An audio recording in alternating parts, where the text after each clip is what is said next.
For both E1 and E2 error codes, we already know we have the proper gas supply, so we can go ahead and power cycle the appliance to see if the energy cutoff switch needs to cool down. Then, verify the igniter wire harness is in good condition and the igniter has no cracks. Next, place probes in the brown and black wires on the controller 8-pin harness. If you're getting 12 volts, then the controller is good. After that, remove the igniter from the appliance and use a wire brush to clean the probes. Verify there is no dirt and debris in the burner.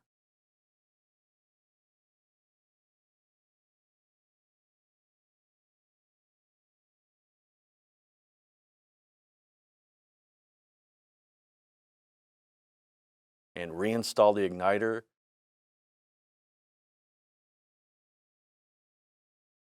and operate while inspecting for a spark.